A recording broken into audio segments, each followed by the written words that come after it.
Fala galera, sejam bem-vindos a mais uma apresentação do Data and AI Summit. Meu nome é Diego Nogari, eu sou Chief Data Officer na NGI Solutions e hoje a nossa proposta é falar um pouquinho sobre Machine Learning e predição, né? Fazer análise preditiva. A proposta disso é entender um pouquinho o que a gente consegue, onde que a gente chega, quais são as possibilidades que nós temos para trabalhar com Machine Learning, enfim, são coisas nessa linha que a gente vai passar essa uma hora aqui conversando, tá ok? No final, caso vocês tenham alguma dúvida, fique à vontade para mandar e-mail. Eu tento responder sempre na medida do possível, o mais rápido que eu consigo, mas muitas vezes não é isso que acontece e acabo perdendo time, então é, atentem-se a isso, tá ok? Mas vamos lá que tem bastante coisa interessante para a gente falar. A ideia inicial, quando a gente começa a pensar em trabalhar com dado, a gente precisa tomar um cuidado muito grande que é se entrar sujeira, vai sair sujeira. Então, a questão da aquisição do dado, a forma como nós estamos recuperando o dado da origem, ela impacta diretamente no resultado que a gente pode ter da nossa análise, né? Resultado do nosso modelo preditivo. Então, temos que tomar muito cuidado com isso. Outro problema que pode ser bem comum de se encontrar é a gente escolher um algoritmo ou não ajustar o algoritmo a ponto dele responder de forma performática para o que nós precisamos responder. Então imagina que você está querendo fazer uma predição de preço de imóveis dados as características daquele imóvel. Então eu quero pegar metragem da área construída, quero pegar metragem do terreno, quantidade de cômodos que este imóvel tem, quantidade de andares, localização, quantidade de vagas que cabem de veículos na garagem. Tudo isso são características do carro, desculpa, características do imóvel. Se eu precisar fazer uma predição com base nisso e eu usar dados, por exemplo, de alguns anos atrás, o que acaba acontecendo é que eu vou entender aqueles dados, vou fazer a predição em cima daquilo, só que meu resultado, o modelo que eu estou montando, ele está defasado. Então, o dado ele vai estar performático dado aquele conjunto de dados que eu usei para treino. Então, é super importante a gente ter essa visão e ter esse cuidado um pouquinho maior na hora de tomar a decisão de como que eu vou fazer a aquisição do dado e como que eu vou escolher meu modelo para atuar em cima disso, tá ok? Mas vamos lá, vamos tentar entender isso um pouquinho mais ilustrado. Olha só, quando a gente pensa no processo de aquisição do dado, a gente está falando de diversas fontes distintas, fontes de dados onde eu tenho dado estruturado, onde eu tenho dado não estruturado, onde eu tenho um processo que os meus dados eles podem não estar estruturados e estar trazendo algum tipo de benefício para minha análise, ou dados semi-estruturados, né, como normalmente a gente vê em arquivos XML, arquivos JSON e por aí vai. Você tem uma pseudoestrutura naquele segmento, mas nem sempre aquela estrutura ela é respeitada por quem está gerando, principalmente quando ele é gerado na mão e não segue nenhum tipo de validação, não tem nenhum parser para validar se aquela estrutura está seguindo um esquema já definido ou não. Mas enfim, independente de qual seja a origem do dado, né, seja uma base de dados transacional onde você tem todo o conceito de estrutura daquele modelo para que o dado seja persistido, até o momento onde você tem um arquivo CSV que ele vem já tabulado de uma forma limpa, né, ou de uma forma mais simples de você encontrar, e você não tem nenhuma garantia que aquele dado ele está de fato representando o que ele deveria. Enfim, todas essas possibilidades de trabalho, eles encaixam dentro das origens de dados. Eles encaixam dentro do processo onde a gente pode defini-los como sendo uma fonte para que eu possa tomar uma decisão. E outra coisa que hoje em dia está tendo bastante barulho, né? As pessoas estão procurando bastante fazer isso, é o advento do IoT, né? Internet of Things. Quando a gente pensa no IoT, a gente está falando de módulos, sensores, atuadores, as próprias placas com os seus chips de processamento. Tudo isso, de uma forma ou de outra, acaba gerando sinal para a gente. E esses sinais, eles vêm de uma forma um pouco mais limpa, porque é uma máquina que está gerando aquilo e não tem necessariamente uma intervenção humana. Então a gente consegue ter um pouco mais de, digamos, acurácia no momento onde nós estamos fazendo a aquisição desse dado, pelo fato dele não ter tido uma intervenção humana. A acurácia que eu disse nesse momento não é a acurácia do resultado lá na frente. É a qualidade ou uma confiança maior no dado que eu estou coletando, tá? Enfim, todas essas frentes, todos esses possíveis conjuntos de dados ou ideias, eles podem ser trabalhados dentro desse processo de machine learning como sendo uma fonte, como sendo uma origem de dado. E essa origem de dado ela vai ter que ser trabalhada, vai ter que ser montada e aplicado isso, né, ou criado em cima disso, os modelos preditivos. Então, quando a gente olha um cenário como esse, onde a gente tem diversos algoritmos possíveis para trabalhar com o nosso modelo, a gente pega aquela origem de dados, entende que aquela origem é um dado confiável, é um dado real, é um dado útil para nós. A partir daí, a gente define como que vai ser criado o modelo preditivo que a gente vai utilizar para este comportamento e que a gente consiga ter um resultado satisfatório.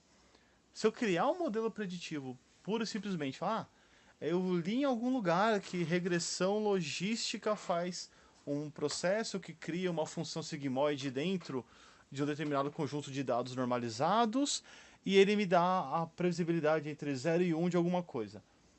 Beleza, ele vai te dar essa previsibilidade entre 0 e 1, ele vai entregar para você um valor numérico, que é o que a gente consegue quando a gente trabalha com regressão, só que a gente pode cometer um erro crasso, que é processos de regressão logística, eles têm principalmente o objetivo de trabalhar com classificação e não regressão. O que acaba acontecendo é que nós desenvolvemos, né, fizemos o empenho de um algoritmo para desenvolver um resultado para nossa análise que está entregando um modelo que não deveria. Aquele algoritmo ele foi desenvolvido, ele tem uma melhor performance para trabalhar com outras coisas. Como, por exemplo, as redes neurais. Redes neurais eu consigo trabalhar tanto para classificação quanto para regressão. Eu consigo trabalhar também para algumas outras frentes, mas é bem comum trabalhar com classificação ou regressão. Não quer dizer que sempre eu vá trabalhar com rede neural para esse tipo de coisas. Pode ser que eu precise trabalhar sim com rede neural em um determinado momento, só que para outras características ou outros modelos de dados, a rede neural não é a suficiente, ou não é a mais adequada para aquilo. Tá? Então a gente tem que tomar bastante cuidado com isso para que nós não criemos modelos que são legais, falar, nossa, olha só, meu projeto agora tem uma rede neural. Eu vou vender isso para o mercado porque o mercado está pedindo rede neural.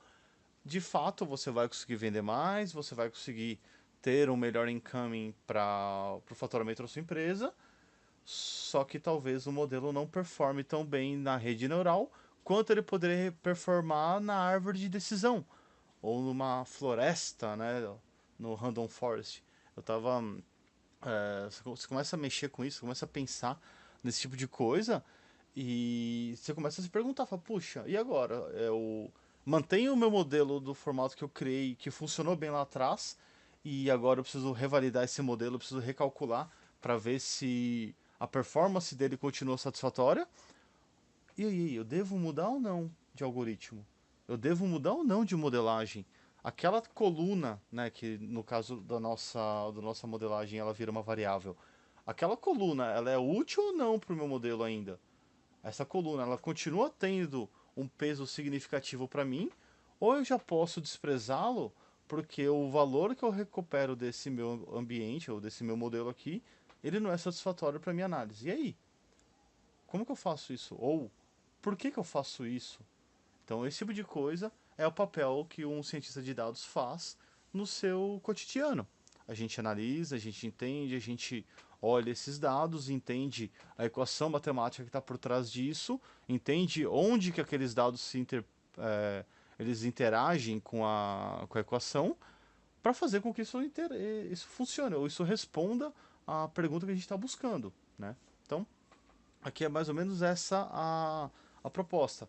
Coletamos os dados lá da fonte, entregamos isso dentro de de um determinado modelo ou conjunto de possíveis modelos, fazemos a validação daquilo. É um trabalho experimental, é um trabalho onde nós devemos responder ou devemos corroborar ou refutar uma determinada hipótese.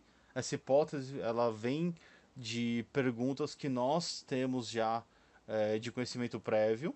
Então, eu vejo, por exemplo, né, eu quero responder algum problema aqui para dar o preço da casa que eu comentei agora há pouco.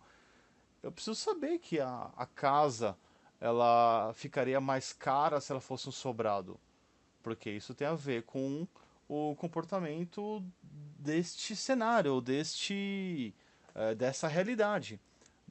Em contrapartida, se eu tenho é, alguma coisa, por exemplo, eu tenho um carro que ele tem um custo de 100 mil reais. Não quer dizer que pelo fato de eu ter um ônibus que é muito maior do que um carro, o custo do ônibus vai ser maior do que o do carro. Porque a característica desses dois objetos são veículos, mas um carro de luxo é mais caro do que um ônibus popular, né?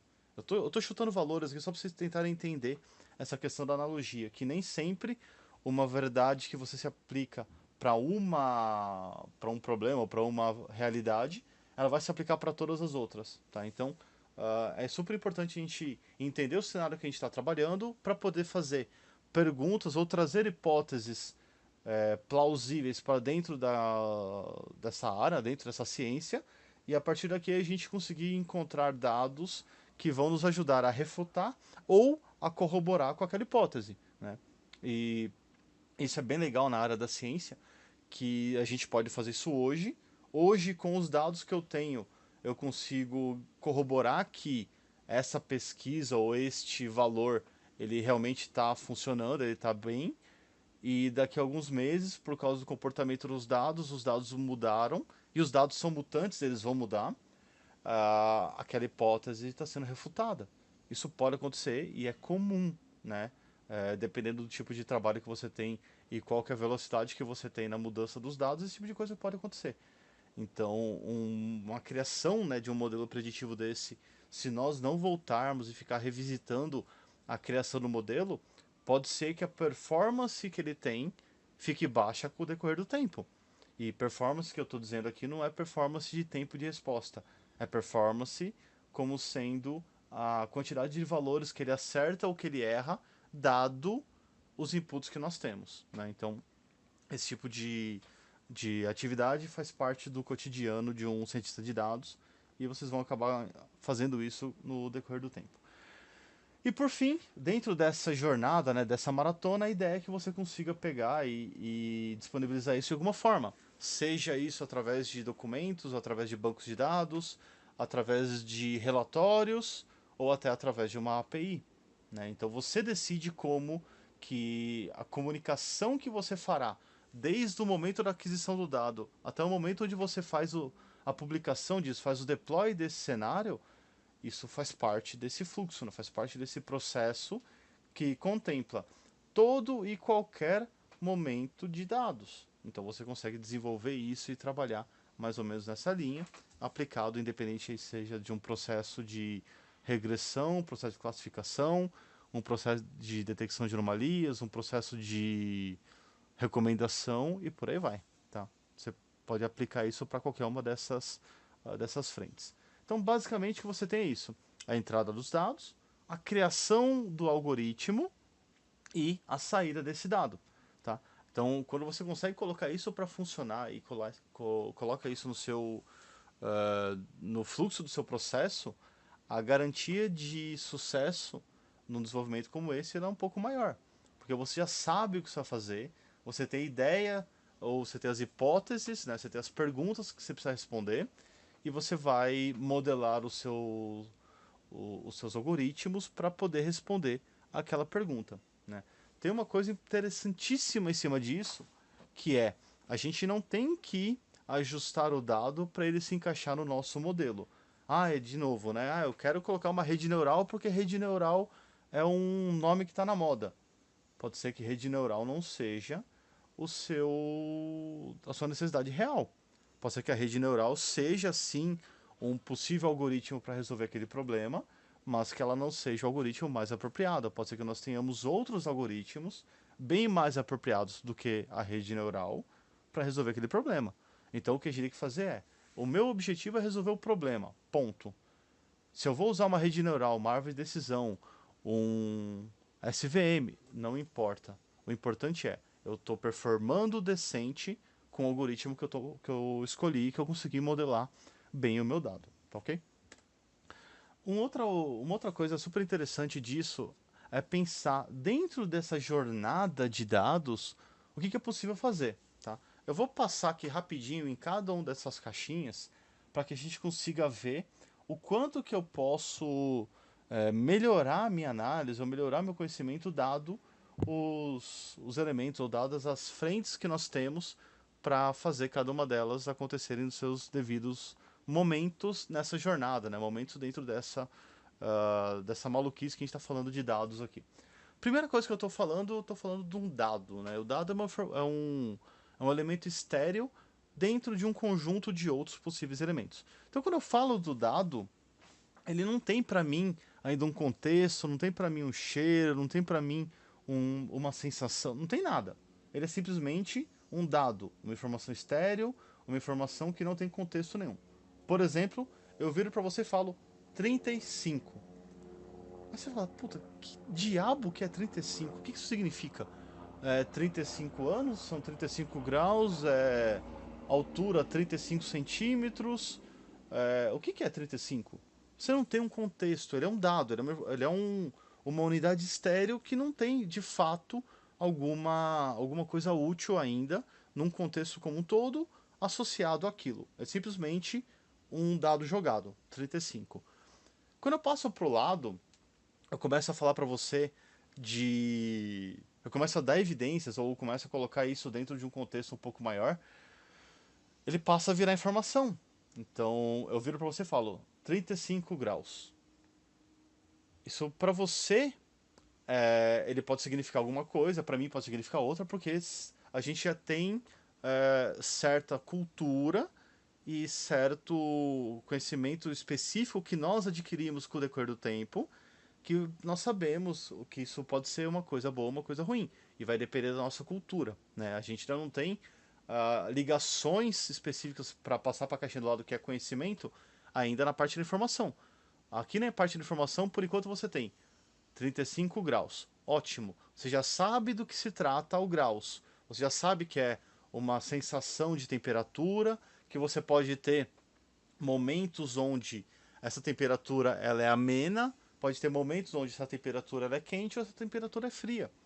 Vai depender do que você está tendo, que é a caixinha do lado, que é a parte do conhecimento. Depende do que você está tendo de relações dessa informação com outras entidades ou com outros momentos, tá ok? Agora a gente passa para o lado que é a parte do conhecimento. Quando eu viro para você e falo, olha, para mim, Diego Nogari, o valor de 35 graus de temperatura na rua é uma temperatura extremamente quente. E eu passo mal com isso, né? Eu tenho problema de pressão alta e eu passo mal, pressão alta não, pressão baixa, e eu passo mal com 35 graus. Minha pressão cai e eu passo mal. Então isso é conhecimento, você sabe, você está associando um contexto muito maior em cima daquilo e você está trazendo desde lá de trás do dado, que era só 35, que não significava nada, até o momento onde você transformou isso em informação e transformou isso agora em conhecimento. Agora você tem um contexto muito grande em cima disso, em volta desse 35. Você sabe que 35 é uma temperatura que faz com que o Diego Nogari desmaia. Então você tem todo um conhecimento nisso. Com isso você pode ter insights. Só assim, putz, olha só, eu li em algum lugar que pessoas que sofrem desse problema, sei lá, tem pressão baixa, elas andam com sal na carteira porque, dependente da situação, elas podem desmaiar e o sal ajuda elas a recuperar a consciência até elas conseguirem estabilizar a temperatura. Isso pode ser um insight, pode ser uma sacada, pode ser um lance que faça a diferença entre o sucesso e a falha daquilo que vocês estão analisando. Então imagina o seguinte, eu estou fazendo esse tipo de análise, estou tendo uma descoberta, E eu tive esse insight, falei, puxa, será que essa hipótese é verdadeira? Vamos tentar analisar isso e fazer com que isso aconteça ou com que isso tenha eu consiga refutar ou eu consiga corroborar com esse insight, com essa hipótese, e a gente começa a analisar os dados para trás, começa a entender esse comportamento de várias outras pessoas que têm pressão baixa, coloque elas na temperatura no qual elas passam mal e vê a temperatura e coloca só embaixo da língua para ver se ela volta. E você começa a ver que fala, putz, realmente, talvez volte, né? Tá fazendo sentido. Então, na hora que você tem esses insights, isso aqui é muito legal porque isso envolve a cultura da pessoa. O insight que eu tenho com relação a isso pode ser diferente do insight de uma outra pessoa que ela tem, que ela é um pouco mais estudada, ela é um pouco mais estudiosa, ela é um pouco mais inteligente, ela é um pouco mais culta. Ela fala, olha, essa solução que você está tomando de usar o sal na língua ali, ele pode funcionar agora. Só que se você tem pressão alta e você faz isso, o comportamento, a característica que você está sentindo de leseira, esse mal-estar, tudo por causa da temperatura. Se você coloca o sal embaixo da língua e você tem pressão alta, você pode morrer. Então olha só, olha o que acontece. Então toma cuidado. E isso é um insight dela, né? Ela teve algum insight, ela teve algum lampejo de uma possível saída em cima daquilo, e ela está colaborando com todo o time, toda a análise que a gente está fazendo a pesquisa aqui.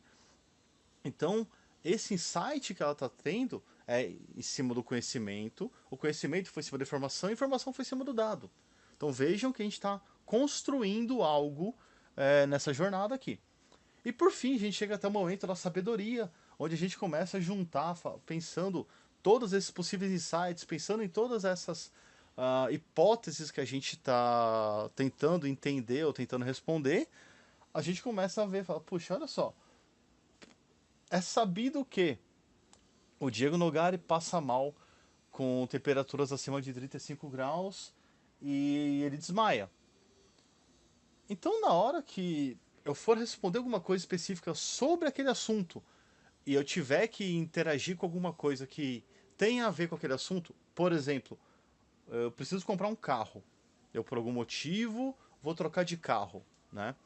E dado esse conhecimento já passado que eu tenho, esses insights que eu tenho, o que eu posso fazer? Eu posso, na hora de escolher meu carro ou de poder responder essa minha pesquisa, essa minha pergunta, eu defino que, para garantir com que eu não tenha problema de desmaio, eu compro um carro que tem ar-condicionado que eu consiga controlar a temperatura. Porque dentro do carro eu não quero que a temperatura passe de 35 graus porque eu sei que eu desmaio. Então é sabido esse problema, é um problema conhecido, é um problema que eu já consegui reproduzi-lo algumas vezes, eu já vi que existe de fato uma ocorrência com relação a isso. Então eu vou usar essa minha sabedoria para resolver um problema. Então quando for comprar um carro, eu compro um carro que tem ar-condicionado, que eu consigo manter a temperatura dele abaixo ali dos 20 graus, 21 graus. Isso garante com que eu não passe calor e eu não desmaie. Então, a jornada ela é sempre composta por várias outras culturas, por várias outras ideias, por várias outras possibilidades. E isso é uma beleza que nós temos na área da ciência. A gente faz ciência pensando nesse objeto, pensando nesse bem-estar mútuo, né? Então, isso aqui é talvez uma possível aí, explicação para essa imagem que vocês veem rodando na internet aí já há bastante tempo, né? Então, vale a pena, sei lá, pensar com relação a isso daí nessa questão da jornada do trabalho, tá? Então, assim, é super importante que a gente consiga olhar e responder coisas como essa na hora que a gente estiver trabalhando com esses dados.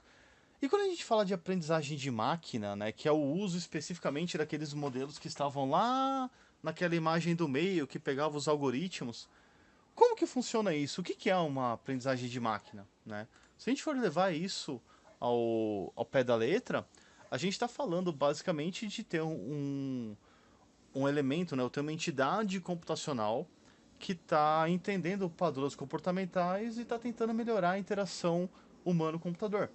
Então, se a gente pensa, né, com isso e cada vez mais que a gente dá elemento ou evidencia certas características para o nosso elemento, para a nossa entidade pensante, né, que não é uma entidade pensante, mas é uma entidade que simula essa questão do pensamento, a gente vai chegar no momento onde vai acontecer igual aconteceu aqui nessa tirinha do Gilbert. Dado o comportamento de navegação do personagem 1, e a internet, que seria nesse caso aqui o personagem 2, está fazendo uma recomendação para ele de alguma coisa. Então você está interagindo e tentando melhorar a experiência, melhorar a interação, melhorar a usabilidade daquilo. Justamente para poder fazer com que esse elemento ele fique mais próximo da sua realidade. É super interessante que a gente tenha esse tipo de coisa, né? Porque quanto mais eu, por exemplo, compro, sei lá, eu compro música, eu compro CD de música ainda, eu não abro nenhum stream, eu compro CD de música. E eu quero receber recomendações de músicas que são similares àquelas para poder comprar. Ou até, eu sou mais recente, né? Eu uso um aplicativo de streaming de música e dado o tipo de música, o comportamento que eu consumo ali dentro, ele me recomenda algumas outras coisas. Então eu começo a conhecer novas bandas, começo a conhecer novos estilos de música baseado no que eu gosto, no que eu estou acostumado a ouvir, e com isso eu aprendo coisa nova. Então, quando a gente fala de machine learning, a gente está aplicando coisas como estas dentro da nossa realidade. Mas não é só isso, né? Eu tenho aqui várias frentes onde eu posso trabalhar para atuar nesse tipo de comportamento, né? Então, pensando nisso, como que funcionam essas questões dos algoritmos é uma coisa um pouco mais voltada para a área matemática e estatística, né? Então a gente cria modelos matemáticos e representamos ou suportamos esses modelos matemáticos com elementos estatísticos para garantir com que o que nós estamos desenvolvendo de fato está tendo uma representatividade satisfatória na hora da resposta do meu elemento. Então, olha só, aqui eu vou criar uma regressão linear. Uma regressão linear ela é usada para que a gente possa responder determinadas perguntas e que o resultado dessas perguntas, né, pelo fato de ser uma regressão, ela é um resultado numérico. Então, para isso eu uso uma equação simples como essa, né? O resultado, que é o y, que é a variável que eu estou buscando, né? Que é o resultado que eu espero que esse meu modelo responda. Então eu tenho aqui o meu valor do y, ele é igual o coeficiente alfa mais o coeficiente beta vezes x.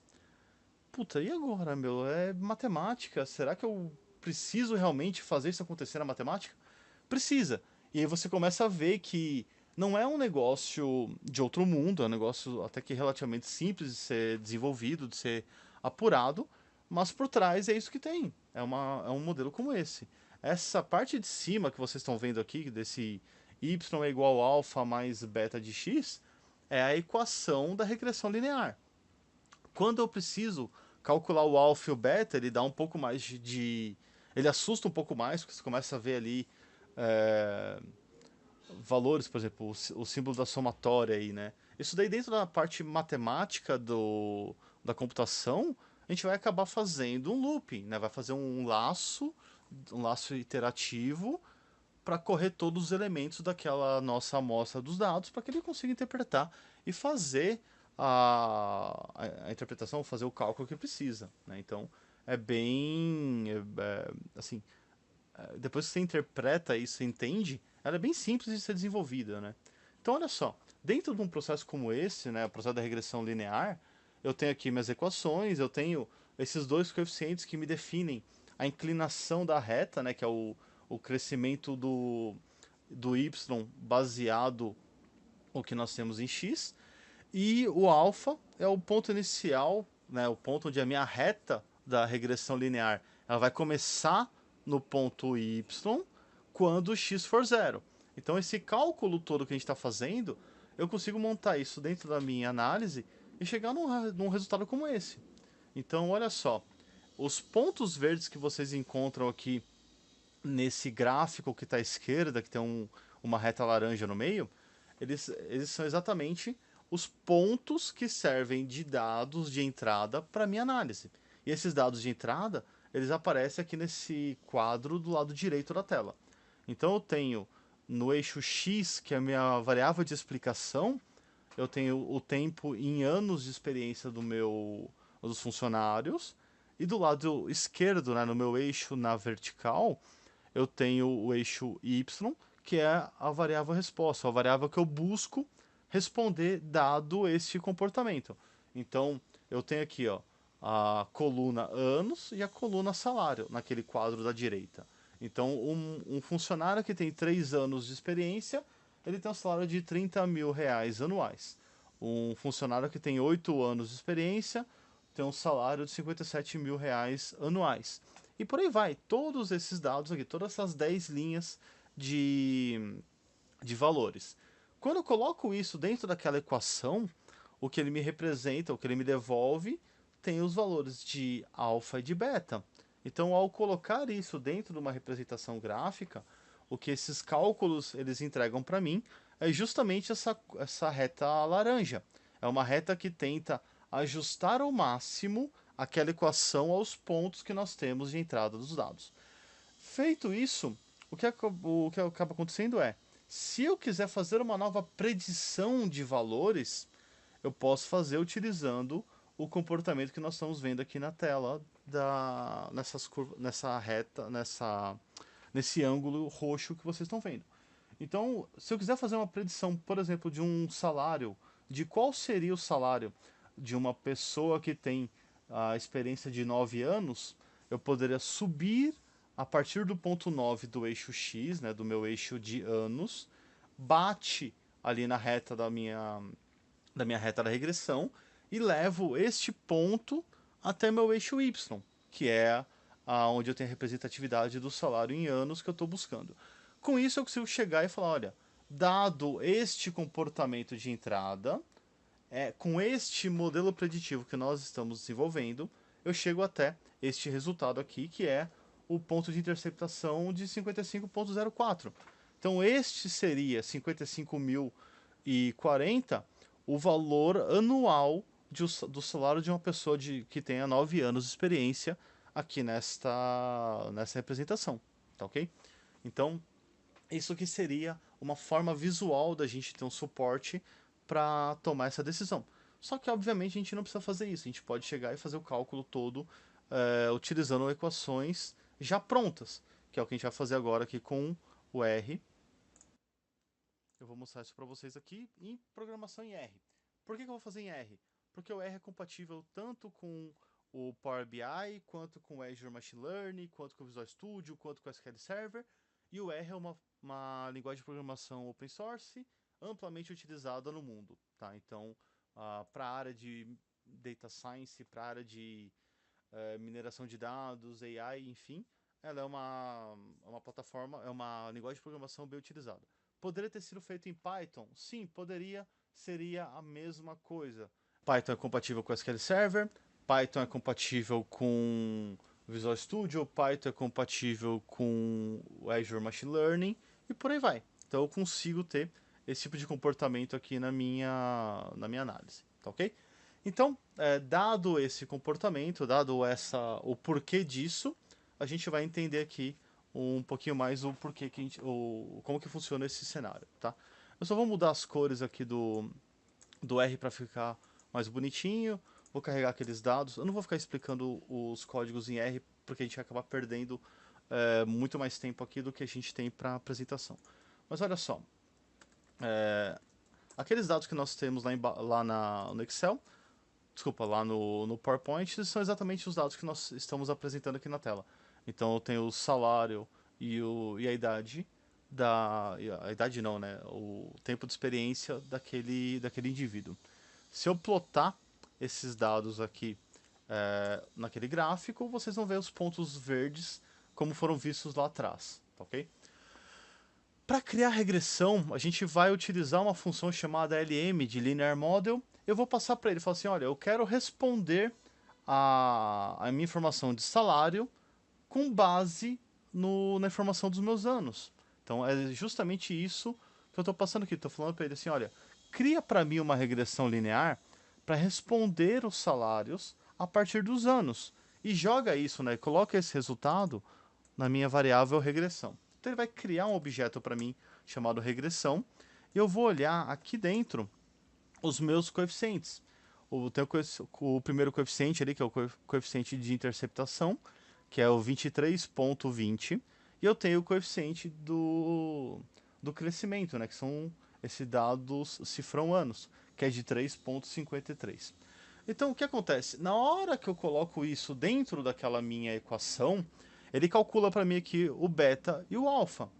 Se você voltar e lembrar o nome, ou desculpa, voltar e lembrar a equação, a gente está falando que o y é igual a alfa mais beta de x.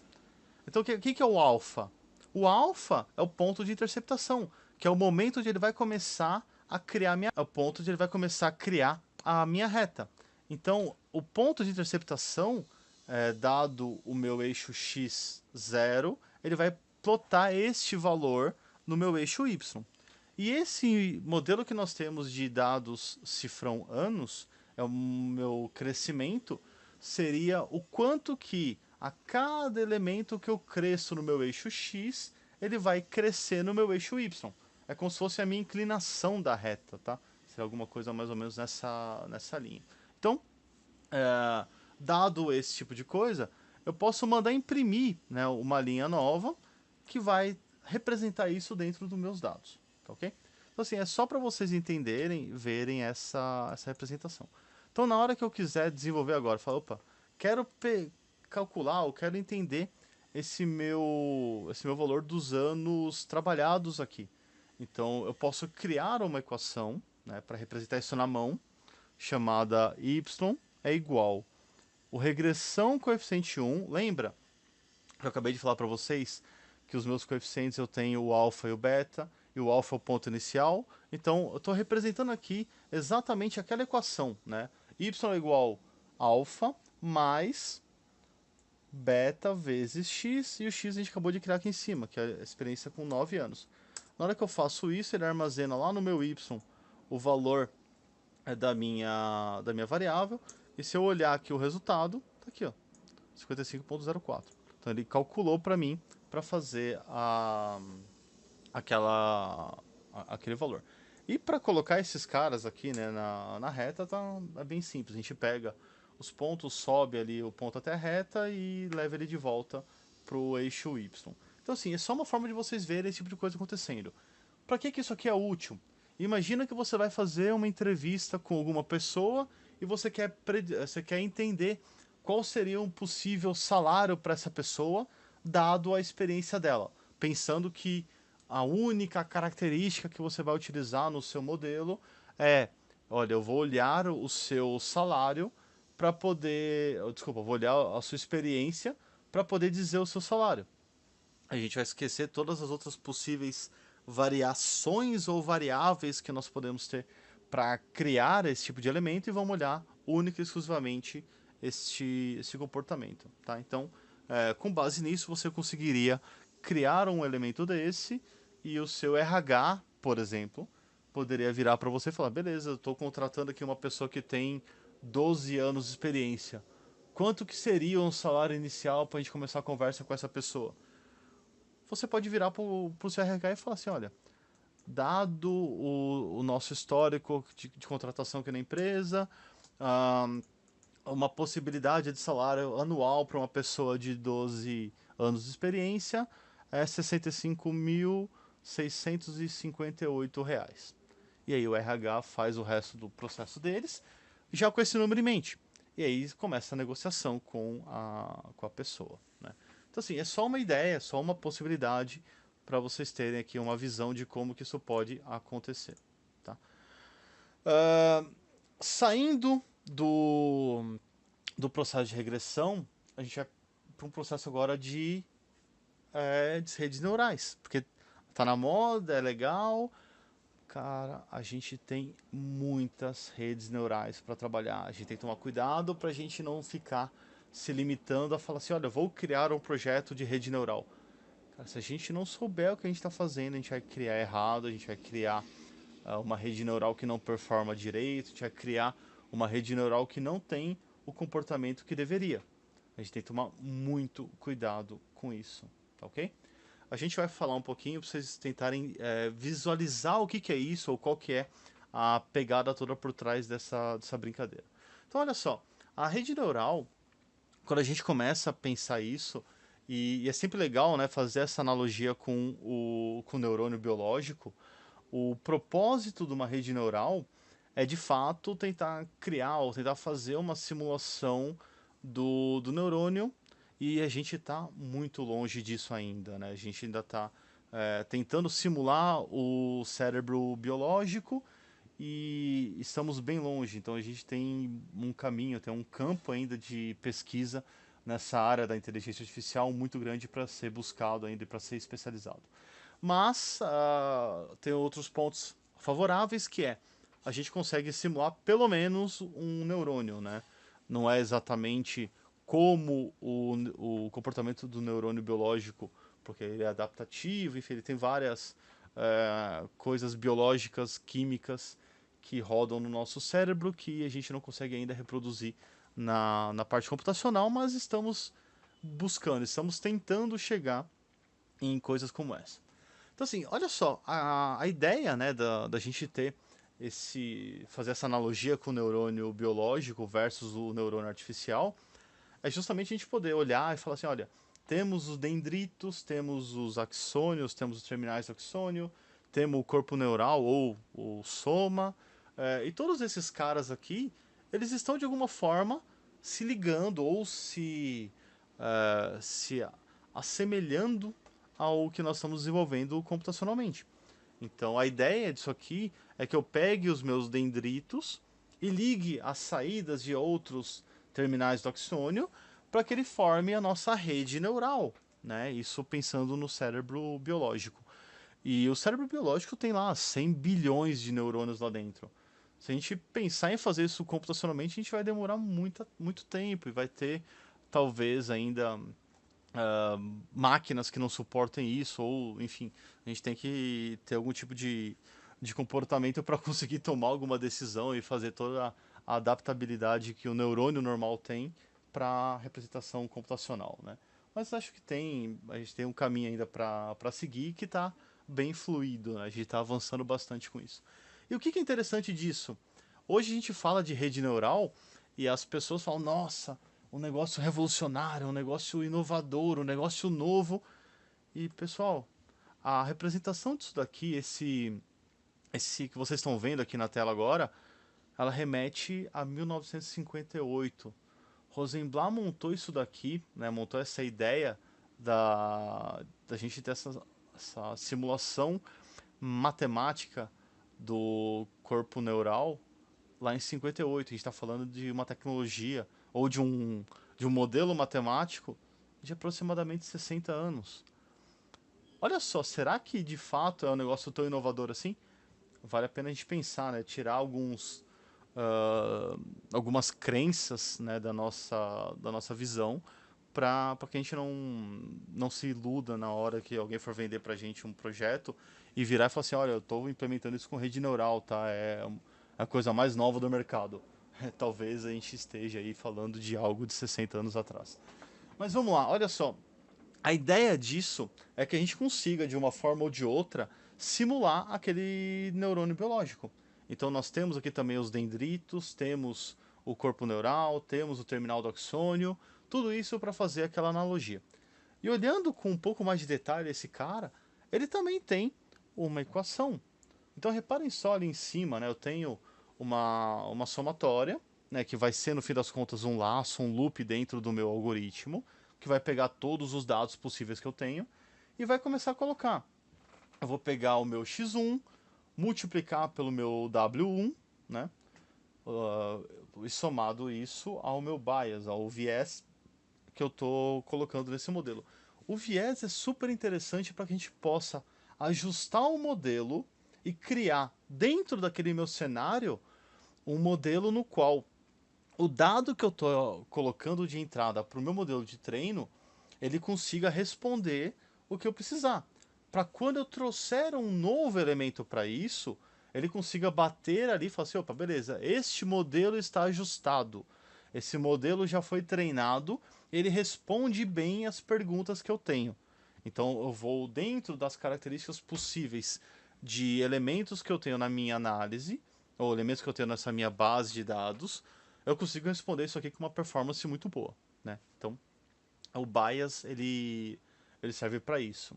E no fim das contas a gente tem aqui um fx que vai ter a minha função de ativação para simplesmente deixar passar ou não o sinal para um próximo neurônio, e é isso que ele faz, tá? Este comportamento que vocês estão vendo aqui de um neurônio chamado perceptron, que remete lá a 1958, ele infelizmente resolvia apenas problemas de duas classes que eram linearmente separáveis, né? Então a gente precisa pensar em como que essa rede neural, utilizando o Perceptron, ela funciona. Basicamente, o comportamento dela se dá ao seguinte: eu tenho um atributo descritivo, então é a entrada do meu dado, né? Eu tenho um certo peso sináptico para ele. Esse peso vai ajustar de acordo com o que eu preciso para montar o meu modelo, né? Então isso aqui eu consigo, o próprio algoritmo ele consegue ajustar esse modelo, esse peso. Ele chega ali em cima no bias, né, que tem onde eu tenho o meu viés para poder ajustar o modelo, para tanto eu poder somar ou subtrair valores disso para quê? Na hora que eu chegar lá no final, lá no meu y, que é a saída do meu modelo, que seria como se fosse o terminal do axônio, ele poder responder certo. Então eu entrei com características de um certo modelo de veículo, e a saída dele tem que responder qual que é aquele veículo de forma correta. Então, é nesse tipo de comportamento que o bias, né, que o meu viés, ele ajusta os dados para isso. E aí eu tenho aqui no meio uma função somatória que pega todos esses dados, né, e contabiliza ou faz a agregação deles, que é justamente aquela equação que vocês estão vendo ali em cima, né, do o y de... Desculpa, y, ó. O w de j, ou w de i, o x de i ou x de j, mais o bias, mais o elemento que a gente está buscando para poder responder isso aí. Aí eu tenho um campo induzido para justamente poder pegar esses caras e passar esses resultados para dentro ali da minha função de ativação. E essa função de ativação é o que vai deixar passar sim ou não o modelo para frente. E aí eu posso ter essa função de ativação sendo uma função de degrau, pode ser uma função sigmoide que ela é um pouco mais suave. Eu tenho formas de interagir, de trabalhar com essa minha função, tá ok? E por fim, eu tenho o resultado do neurônio, que é a saída do meu, como se fosse o meu terminal axônio, né? A saída do resultado desse cara. Basicamente o que ele faz é isso de ter esse resultado do meu perceptron, ele é um resultado de um único neurônio e ele consegue segmentar bem um trabalho ou uma visão no qual eu consigo ter um problema linearmente separável, né? Então, se eu olhar aqui uma tabela verdade da porta lógica AND, ele vai representar para mim somente o 1 quando todos os meus elementos forem 1, né? Que é o que nós temos ali, entrada 1, entrada 2 e a saída dele sendo 1. Isso aqui é só para exemplificar o que é um problema linearmente separável. Qualquer intervalo de inclinação da minha reta no passo que eu garanta que este elemento aqui e este elemento aqui, a minha reta fique sempre para cima disso aqui, eu consigo garantir que todo esse possível intervalo, né, aqui até mais ou menos aqui, todo esse possível intervalo, ele é um intervalo válido para que essa minha reta que vocês estão vendo ali, né, essa reta azul escuro que vocês estão vendo, ela é um lugar onde esse resultado aqui é favorável, tá? Independente de qual seja, porque ele consegue segmentar isso aqui nos dois grupos possíveis dessa minha análise, tá? Então, todo esse pedaço aqui representa o valor 1 e o pedaço de baixo representaria aqui o valor 2, ok? Já nesse cenário, onde eu tenho aqui uma porta lógica shor, né, ou exclusivo, o que acontece? Eu preciso segmentar de outra forma, né? E eu não consigo ter um processo linearmente separável para isso. Se eu traçar uma única reta, ele não cria para mim o modelo da forma que deveria. Então, para esse tipo de coisa, eu tenho que criar duas retas. Eu crio a reta que está na parte de cima e a reta que está na parte de baixo dessa segmentação, separando o que é o bloco do zero e o que é o bloco do 1. Então, esse pedaço da minha representação, ela está sendo coberta pelo esse modelo. Só que eu tive que fazer isso de uma forma não de utilizando apenas um perceptron. Eu tive que usar um conceito chamado multilayer perceptron, que ele cria N camadas de redes neurais para gente, ou N camadas, ou N neurônios dentro dessa minha análise. Por que eu faço isso? Ou por que eu tenho que fazer isso? Para conseguir representar, ou para conseguir, de uma forma mais apropriada, responder aquela pergunta, né? A pergunta é, ah, esse meu elemento, ele é linearmente separável? Sim, ele é linearmente separável. Beleza, eu posso usar o perceptron. Esse meu problema, ele é um problema linearmente separável? Não, não é. Então talvez eu tenha que usar o multilayer perceptron para ter várias possibilidades de camadas ali dentro para poder responder isso. E aí talvez eu consiga chegar no resultado mais apropriado. Por isso que é super importante a gente entender que existem várias frentes diferentes na hora da gente montar a nossa análise, ou montar o nosso modelo matemático para isso. Tá?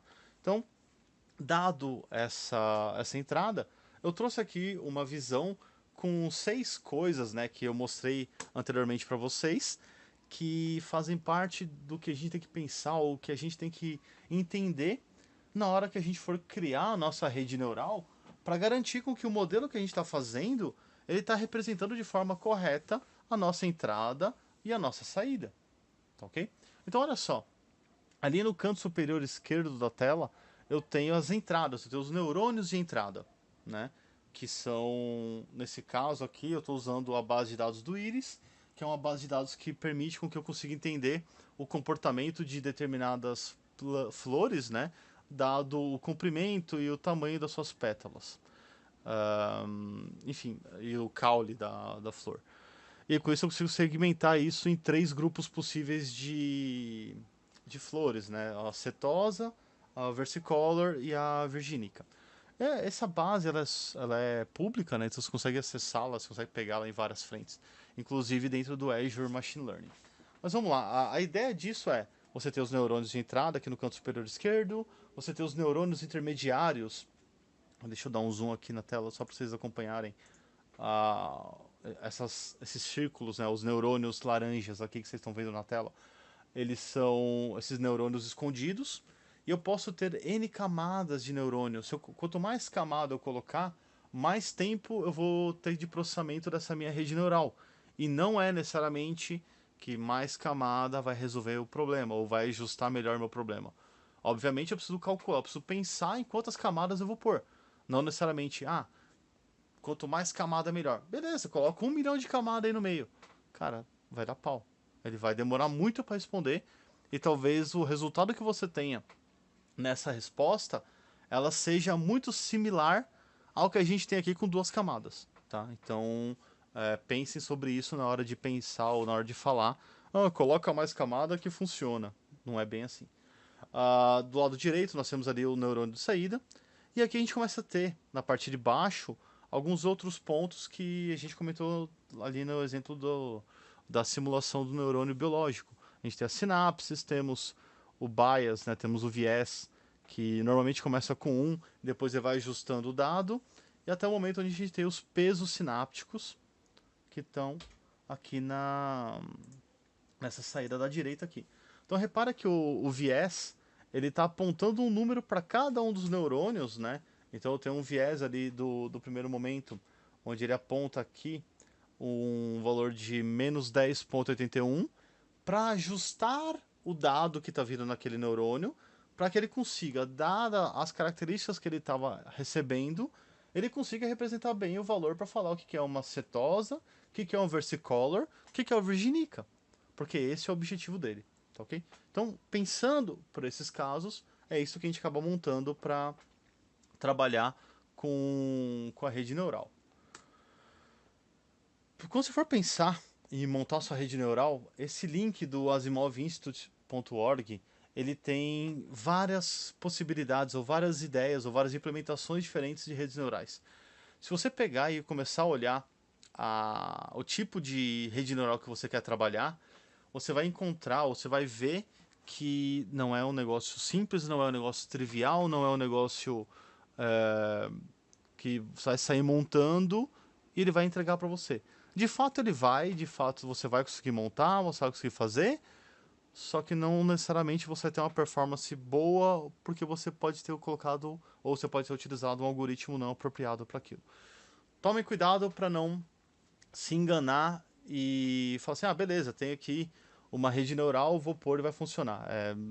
Então, tome cuidado com isso, é só um ponto interessante aí para ficar de alerta. E aqui tem um monte de implementação de rede neural, vale a pena dar uma caçada nesse link e estudar um pouquinho sobre esses assuntos aqui. Eles têm, cada uma dessas implementações, ele tem uma explicaçãozinha e manda para o link que ele encontrou de um artigo científico que suporta a pesquisa daquilo, tá ok? Ferramentas para trabalhar, eu comentei um pouquinho, né, de R, Python, eles poderiam ter sido utilizados para fazer aquele exemplo que eu mostrei da minha regressão linear, mas eles não ficam limitados a só isso. Tem uma porção de outras ferramentas que também podem ser utilizadas. Dentro do Azure Machine Learning, que é esse link, esse ícone que vocês estão vendo aqui embaixo, ele tem uma boa forma também de interação. Então você consegue ter uma boa quantidade de elementos já suportados pela ferramenta. Então você simplesmente chega ali, puxa um algoritmo pré-estabelecido ou pré-criado, configura algumas parametrizações desse algoritmo e você consegue utilizá-lo. Você não tem que desenvolver na mão o seu modelo, enfim, você conecta. Só para ele, olha, esta é a minha entrada, esse é o algoritmo que você tem que desenvolver e essa é a saída. Se vira, filhão, faz aí. Ele vai dar um jeito de fazer aquilo, ok? O Power BI, ele também suporta R, ele talvez em breve tenha suporte a Python, mas isso não é uma promessa, isso eu estou dizendo com base em todo os outros comportamentos que a Microsoft está tendo com relação ao R. Então, todo lugar que você encontra o R, você já encontra o Python também. Então, eu entendo, né, eu acredito que seja uma tendência natural do Power BI também ter esse comportamento. Então, a gente já tem, por exemplo, R e Python no Visual Studio, no SQL Server, no Azure Machine Learning. Então, nada mais justo do que também acabar em um momento próximo aí, virar e fazer isso aí para dentro do Power BI, beleza? Pessoal, a ideia que eu tinha para mostrar para vocês era isso, falar um pouquinho desses algoritmos, falar um pouquinho dessas estruturas, falar um pouquinho sobre como que funciona, né, essa questão de análise preditiva. Espero que vocês tenham gostado. Continue no evento que ainda tem mais coisa pra gente falar. Beleza? Valeu, pessoal. Obrigado. Até mais. Tchau, tchau.